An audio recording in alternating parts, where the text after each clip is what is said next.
Have you ever been sitting in a meeting or maybe in a conversation with your colleagues and suddenly a wave of doubt hits you? It's like this little voice inside of your head saying, "Why am I even here? I'm not good enough for this." Everyone is going to realize that I don't deserve to be here.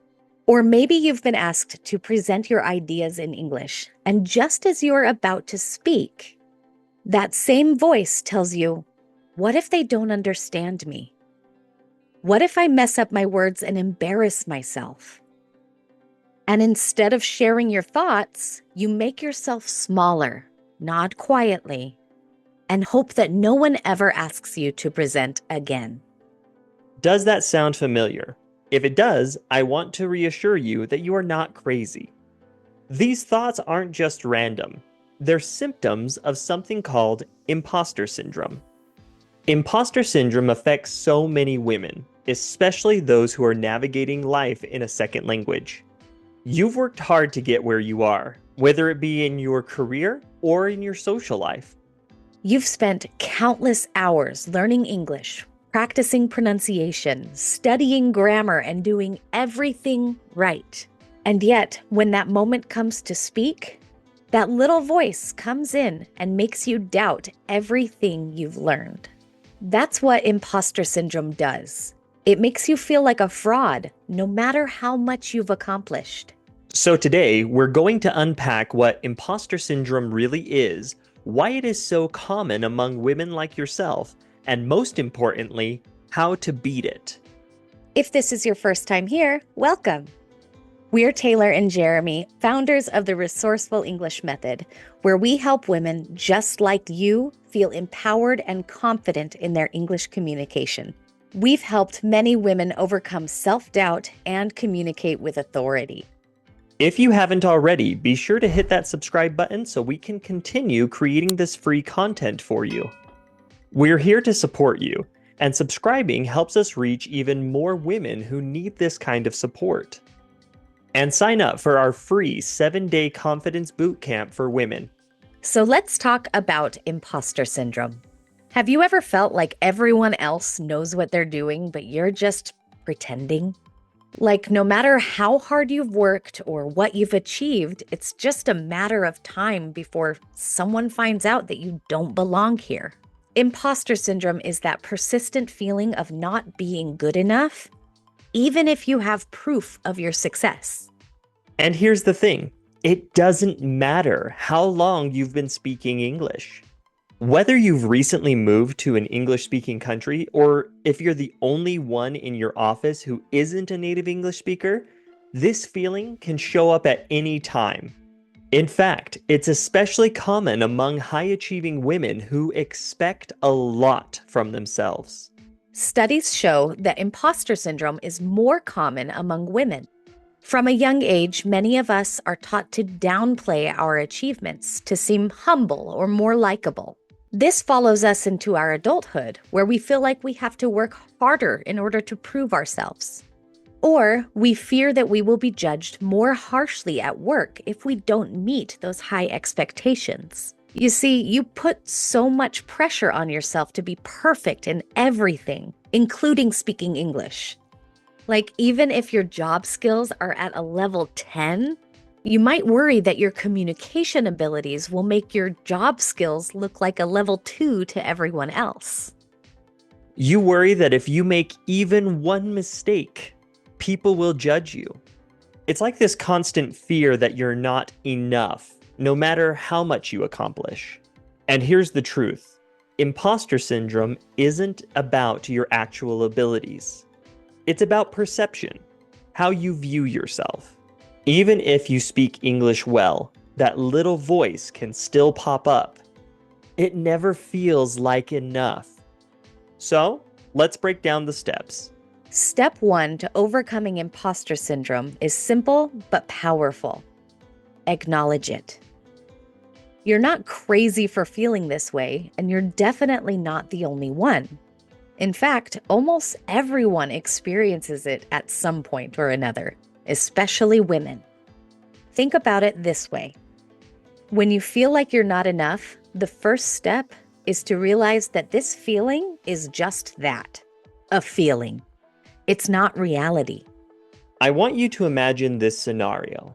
Let's say that you've been asked to lead a team meeting, and even though you've done all your preparation, you still feel like everyone else knows more than you.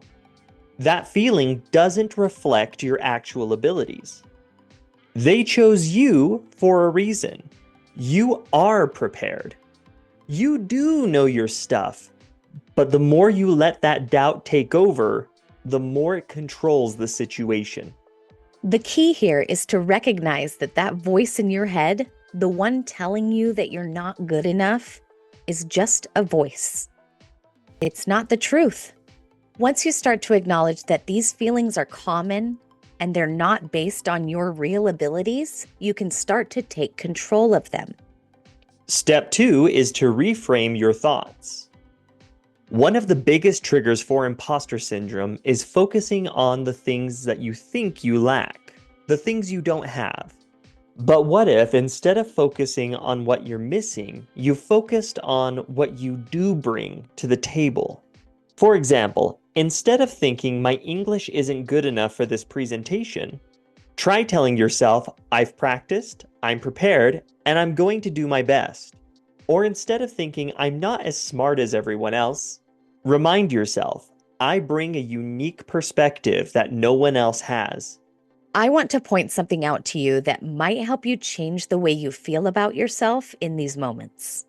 The fact that you're feeling imposter syndrome means that you're pushing yourself out of your comfort zone, and that's where real progress happens.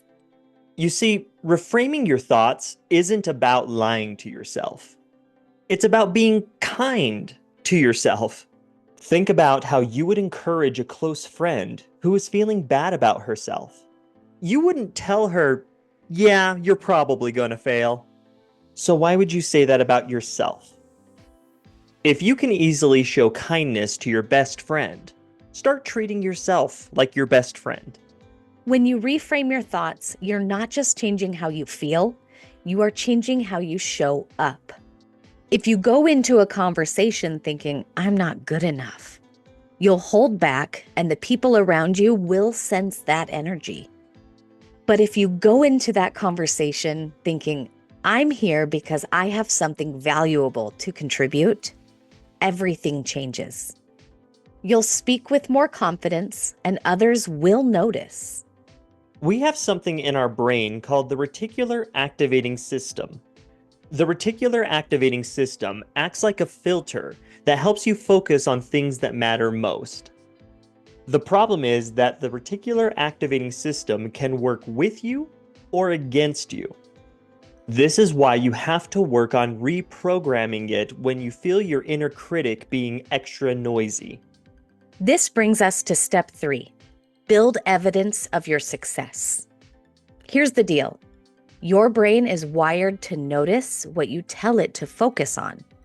If you're constantly thinking, I'm not good enough, or I'll never get this right, your reticular activating system is going to lock in on that and start pointing out every little slip up, making your imposter syndrome even worse.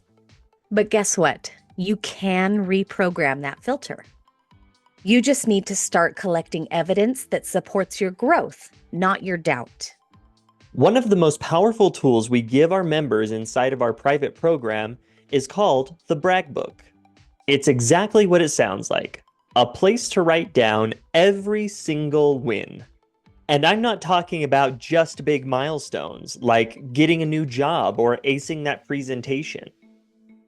I'm talking about those small victories that most people overlook. The moments when you speak up in a meeting, when you successfully try out a new phrase in English, or when you tackle something that scared you. So why is this effective? Because when you write these things down, you are creating undeniable proof that you are improving, that you are showing up, and that you are doing better than you think. And over time, this list becomes your go-to tool to silencing that inner critic. Every time that voice in your head tells you, you're not good enough, You can flip open that book and say, oh, really? Then what about all of this? This is why we focus so much on tracking your progress in our program. When you track your wins, you're not just celebrating them, you're reprogramming your brain to look for more. And this is backed by neuroscience. The more you feed the reticular activating system with proof of your success, the more the brain will shift its focus toward what is working instead of what isn't.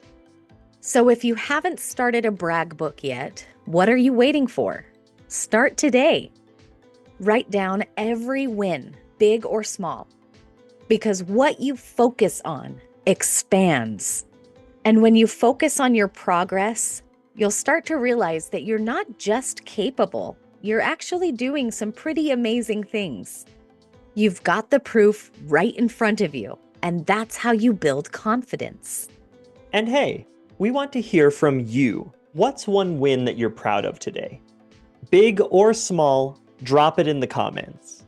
Let's start celebrating those victories together, because every single one matters. I am so excited to read your win in the comments. My favorite thing about sharing wins is that you never know who you might inspire. That's why step 4 is to seek support. One of the most damaging things about imposter syndrome is that it makes you feel like you are the only one struggling. But the truth is, you are not alone. So many women experience these same things, especially if they are navigating English as a second language. That's why we created the Resourceful English Method program for ESL women. We wanted to create a safe space where women like you can come together, share their experiences, and get the tools you need to communicate confidently. You don't have to go through this journey alone. Talking about imposter syndrome with other women who understand can be so incredibly powerful. It helps you realize that what you're feeling is normal and encourages you to keep moving forward. Whether it's in our program or with a close friend or mentor, find a community that supports you.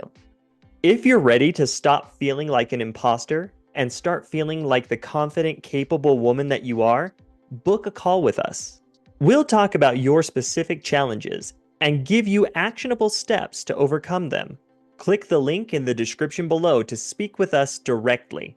And if you found this video helpful, give it a thumbs up and share it with a woman in your life who might also be struggling with imposter syndrome. You deserve to feel confident in your English and in yourself. Now, as we said before, showing progress is one of the best ways to feel better about yourself. So, I want you to watch this next video that teaches you how to talk to anyone about any topic in English. And remember, you are enough.